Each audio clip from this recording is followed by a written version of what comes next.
Yo, yo, what's good, nation? And they follow from Burner's family. Raider Ragu here.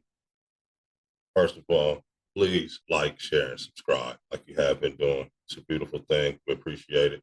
Please subscribe to the channel. We appreciate it. Before we kick this off, rest in peace to the original Raider, Jim Otto. Started over 300 games in a row, every game of his career for the first, I believe, 13 years. So shout out to Jim Otto. He passed away this past spring, and wanted to make sure made everybody aware of that. Rest in peace. Word is bond. What's up? Raider Ragu here, checking in the dungeon. We're gonna wrap up the off season, and we're about to start training camp this week. By Wednesday, it'll be full on football practice happening. Um, so I figured we'll just wrap up the whole off season, all the rumors, all the stuff that was talked about, and things of that nature. So here we go. We go all the way back.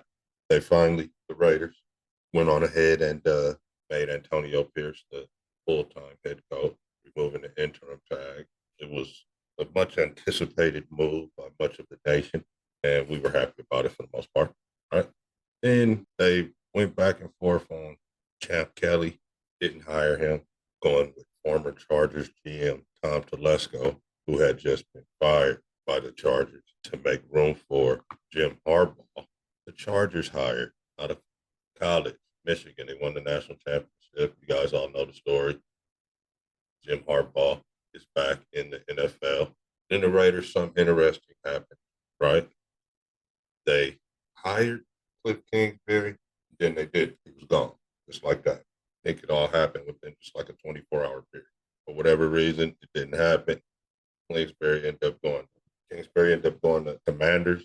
Meanwhile, the Raiders pivoted and hired Luke Etsy, the Chicago Bears former offensive coordinator who had been fired, right? And pulled up and brought in a plethora of coaches, some veterans, young guys.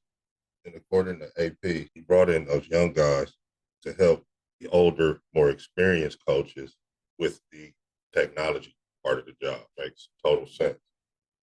Maybe you guys have been hearing, and I don't even know if the Raiders want that out there like that, but other people have said it. They have video immediately after periods. So, for example, you go through a team period or individuals period, and while you're over hydrating in between horns, you get to go over and look at the video of what you were just doing, so you can make immediate correction. When they was in OTAs, be able to correct it tomorrow. You can stay late and correct it. When you're in camp, you'll be able to correct it today because you're going to go over it again. Chances are you're going to do that again that day. So you'll be able to correct it right now. People are going to get better every day like that because you can see it. Anyway, that's like something small. You think it's not a big deal, but it actually is. Let me just add to that. The Raiders had excellent second half of the year defensively, which propelled them to be the ninth ranked defense overall. If the Raiders repeat that or even improve on that, we can expect Patrick Graham to be gone, probably be a head coach somewhere. So that's just something to think about. It's bittersweet. We'll be happy for him getting an opportunity, but we'll be sad to losing a guy whose defense kind of lit a spark back in Raider Nation. You know what I mean? It was that defense, man, that really like fueled this whole thing. It got us optimistic right now, thinking that this season is going to be better than seasons past, mainly because of the defense.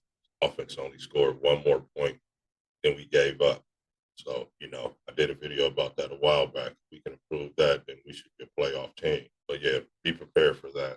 The Raiders drafted in April Brock Bowers in the first round, tight end / H-back / receiver / fullback, whatever, or utility, Swiss Army knife, I should say, in the first round at 13th overall. Then they got Jackson Powers Johnson, second round, the lineman out of Oregon, interior O-line, center, going to play guard.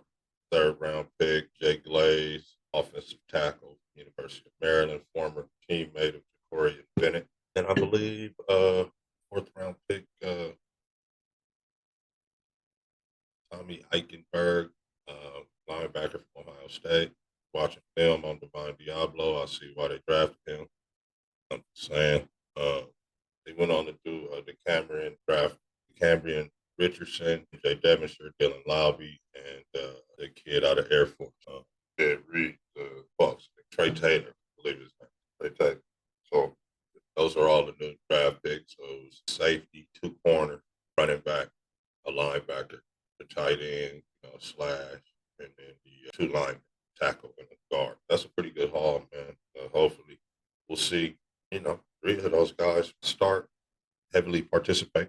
We would love to see Powers, Johnson start. I would, and if we could, get another contributor out of that group, like a major contributor out of that rookie group, that would be fantastic. So looking forward to that from the young fella. They also made some signings. It was nothing to write home about. Michael Gallup, Jalen Guyton, Andrews Pete, the linemen. So they bolstered the line, got two other receivers in there. So that was something that they did in the offseason. Dylan Lowby, the kid out of New Hampshire, looking for him, perhaps be a contributor, kind of like a third down role and running the football occasionally. So look for that. So now we're almost at camp. We know what we got going when we get to camp. We got the cornerback battle. Who's going to start? Corey and Bennett, Brandon Faison. What they're going to do at nickel? Are they going to go ahead and get some depth at corner? Are they going to sign somebody as it gets closer to the season? Will they sign another running back as it gets closer to the season? That's another question. Will they sign a corner? At this point, if they haven't brought a corner in, whoever they bring in is not going to start. The starter is there now. They brought somebody in, it's going to be for depth. I already said who I felt was going to start. I said Faison. Also, the big elephant in the room, who's going to play quarterback for the Raiders this year? Who's going to start off the season as the quarterback? And that's going to be a big battle. I feel probably all the way down to that last preseason game before they declare who's going to be the guy. But I was watching some tape today, some film and some other stuff I was looking at. I wasn't particularly looking at the quarterback position, man, but I will say O'Connell is accurate. It's all outdoors, man. The guy can chunk that rock, and it's accurate. It's right on the guy. He is just not mobile. So, Minshew, I noticed he'll throw some picks. He's a gunslinger, man, but he'll have some big games. He'll make some throws to win some games. He might make some throws to lose some games too. So it's going to be an interesting battle, man. You got the kind of like the sure arm. I don't want to call him a statue, but he's almost basically a statue. But giving him some time, and if he reads it right, he's got one of the top arms in the league. That's Aiden. And then you got the gunslinger, Aiden, who will move around in the pocket, who will actually take off with that thing, get a few yards, throw on the run, gunslinger. Play the game of football out there having fun, like the quarterback. That, will throw some picks. So this is going to be a matter of what AP style he wants to go with, I think. Does he want that kind of like a surefire, that play action, attack the defense that way, keep the pocket nice and clean, and let Aiden do his thing? When Aiden sees the read correctly, man, and gets that ball out of there, I'm telling you, he's got one of the best arms in the league, and it's very accurate. Or does AP want the guy that's going to make plays in the pocket, but as well, he's going to also get out there off schedule and make plays, and perhaps, raise your heart rate sometimes with some of the decisions he makes, but, ultimately, gunslinger mentality is out there making play in and out the pocket. So it's going to be interesting. You reap the rewards of risking the thing with a guy like Minshew because he can win games for you, or do you want to be conservative and go with a guy that's more accurate but isn't gonna make any type of off schedule stuff happen? So we'll see, man. See what else. Also, man. So I want to say this too before I go into this last part. Zeus has big shoes to fill, man. I was watching some film, telling you, Josh, AP called Josh the heart and soul of this ball club. And when you watch tape, you can really see it, man. He was fearless, uh, seemingly sometimes disregard for his body. He would just slam it in there, man, and let. He was a tone setter, man.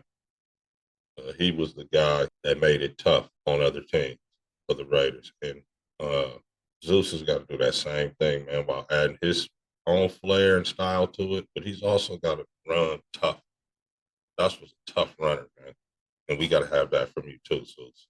All right. So, lastly, before I let you guys get out of here, man, I want to talk about this whole Aaron Rodgers and Devontae Adams thing. So, Aaron said something to the effect of, somebody asked him about Luke Getsy, right? Let's go back. The receiver documentary is out on Netflix right now, and they're going over games that was played in the season that just passed. And, a lot of the games are early in the season. And Jimmy Garoppolo was still the quarterback, and Josh McDaniels was still the coach. And they have Devontae Adams saying he's got to get out of here to save his life, right? Meaning he's got to get out of Vegas. This dude was throwing a bunch of medicine balls, getting him blew up out there. He was saying he ain't never got hit this hard in his career.